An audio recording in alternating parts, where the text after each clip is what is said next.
আসসালামু আলাইকুম রহমতুল্লাহ। ইন্নাল হামদুলিল্লাহ ওয়াসসালাতু ওয়াসসালামু আলা রাসূলিল্লাহ। প্রিয় দেশবাসী, আশা করি আপনারা সকলেই মহান রব্বুল আলমিনের একান্ত মেহেরবানিতে সুস্থ আছেন। বহুদিন পরে আজকে এইভাবে আপনাদের সামনে আসার সুযোগ মহান রব্বে কারিম আমাকে দান করেছেন। এই জন্য রব্বুল ইজ্জতের দরবারে অসংখ্য শুকরিয়া আদায় করছি, আলহামদুলিল্লাহ। প্রিয় বাংলাদেশ আমাদের জন্মভূমি, আল্লাহ তাআলার একটি শ্রেষ্ঠ নিয়ামত, একটি উপহার এ দেশের প্রত্যেকটি নাগরিকের জন্য। দেশকে আমরা ভালোবাসি এবং দেশকে নিয়ে, জাতিকে নিয়ে আমরা সকলেই চিন্তা করি।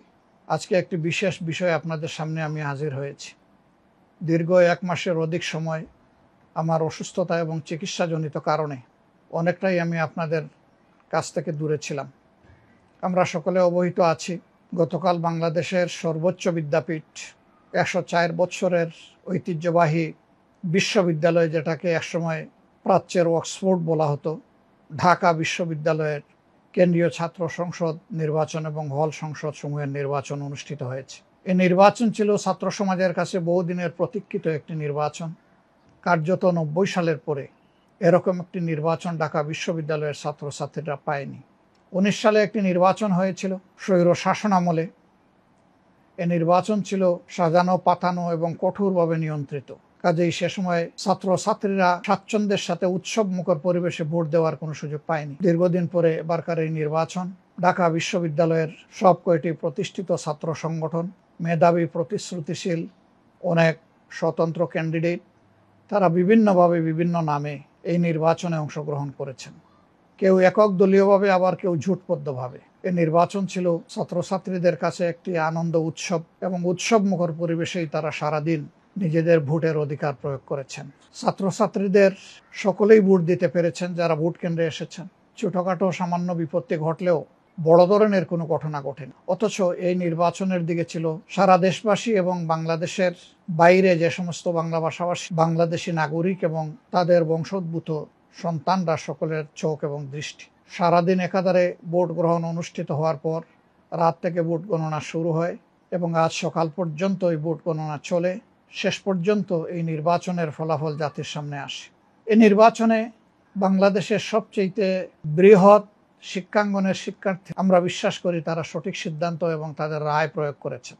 তারা ভুল করেননি। তাদের আপন প্রতিনিধি নির্বাচন। কেউ তাদের উপর জোর খাটাবার প্রয়াস করলেও সেটা সুযোগ পায়নি। শেষ পর্যন্ত তাদের রায়ের প্রতিফলন হয়েছে। আপামর ছাত্র ছাত্রীদের রায়ে যারাই নির্বাচিত হয়েছেন বিভিন্ন প্যানেল কিংবা স্বতন্ত্র অবস্থান থেকে, আজ আমি আমার নিজের পক্ষ থেকে এবং বাংলাদেশ জামাত ইসলামীর পক্ষ থেকে তাদেরকে আন্তরিক অভিনন্দন জ্ঞাপন করছি। আমি তাদের সুস্বাস্থ্য কামনা করছি এবং তারা যে প্রত্যয় আর অঙ্গীকার নিয়ে এই নির্বাচনে অংশগ্রহণ করেছিলেন, তাদের মধ্য থেকে যারা নির্বাচিত হয়েছেন তারা যেন তাদের অঙ্গীকার পূরণে শতভাগ সচেষ্ট থাকেন এবং সক্ষম হন, সেই দুয়াই আমি মহান প্রভুর দরবারে করব। তাদেরকে মনে রাখতে হবে, এই নির্বাচন চলাকালীন সময় তারা হতে পারেন বিভিন্ন প্যানেল কিংবা স্বতন্ত্র প্রার্থী, প্যানেলভুক্ত ক্যান্ডিডেট বা স্বতন্ত্র প্রার্থী যাই হন না কেন, আজ তারা কেন্দ্রীয় সংসদে এবং হল সংসদে নির্বাচিত হওয়ার পর এখন আপামর ছাত্র জনতার প্রতি। অতএব সকল দলীয় বাধ্যবাধকতা এবং সংকীর্ণতার ঊর্ধ্বে উঠে তারা যেন গোটা ছাত্র সমাজকে ধারণ করতে পারেন, ডাকসুকে তারা যেন কার্যকর করতে পারেন, শিক্ষার পরিবেশ নিশ্চিতকরণে তারা যেন অর্থবহ ভূমিকা পালন করতে পারেন, গবেষণার ক্ষেত্রে তাদের উদ্যোগী ভূমিকা যেন নবদিগন্তের সূচনা করে, সর্বোপরি ঢাকা বিশ্ববিদ্যালয় এবং হলগুলোতে যেন একটি শান্তিপূর্ণ সহাবস্থানের চমৎকার পরিবেশ তারা সৃষ্টি করতে পারেন। আমি আশা করব সেই উদ্যোগই তারা গ্রহণ করবেন। এছাড়াও বিশ্ববিদ্যালয়কে একটি বিশ্বমানের বিশ্ববিদ্যালয়ে উপনীত করার জন্য একা শুধু শিক্ষকরা, কর্মচারীরা, কর্মকর্তারা এটা পারবেন না। এখানে ছাত্র সমাজেরও গুরু দায়িত্ব রয়েছে, তাদেরও স্বতঃস্ফূর্ত অংশগ্রহণের ব্যাপার রয়েছে। এই ক্ষেত্রেও তারা ছাত্র সমাজকে প্রস্তুত করবে এবং তারা তাদের শিক্ষক মন্ডলীকে আশ্বস্ত করবে যে আমরা সকলে মিলেই আমাদের এই বিশ্ববিদ্যালয়কে একটি বিশ্বমানের বিশ্ববিদ্যালয়ে উপনীত করব। অঙ্গীকার শুরু হলে, কার্যক্রম শুরু হলে, আজ হোক কাল হোক, গন্তব্যে পৌঁছা সম্ভব হবে ইনশাআল্লাহ। আমি এর পাশাপাশি সরকার, বিশ্ববিদ্যালয়ের প্রশাসন, আইন প্রয়োগকারী সংস্থা সহ এবং সাংবাদিক বন্ধুরা সহ যারা এই নির্বাচনকে অর্থবহ করতে নানা দিক থেকে সহযোগিতা করেছেন, উদ্যোগ নিয়েছেন, এমনকি অভিভাবকরা যারা নিজেদের সন্তানদেরকে, নিজেদের মেয়েদেরকে সাথে করে নিয়ে এসে ভোট প্রদান নিশ্চিত করেছেন, আমি তাদের সকলকে আন্তরিকভাবে ধন্যবাদ জ্ঞাপন করছি। এটি ছাত্র সংসদগুলোর নির্বাচনের একটি অনুকরণীয় উদাহরণ হোক। বিভিন্ন প্যানেল থেকে যারা নির্বাচনে অংশগ্রহণ করেছিলেন তাদের জন্য আমার শুভকামনা রইল। আজকে তারা জিততে পারেননি, কিন্তু কাল তারা জিতবেন না এমন বলার কোনো সুযোগ নেই। তাদের মধ্যে সুস্থ প্রতিযোগিতা হোক, প্রতিভা বিকাশের ক্ষেত্রে আন্তরিক প্রতিযোগিতা হোক, সেইটাই আমরা কামনা করব।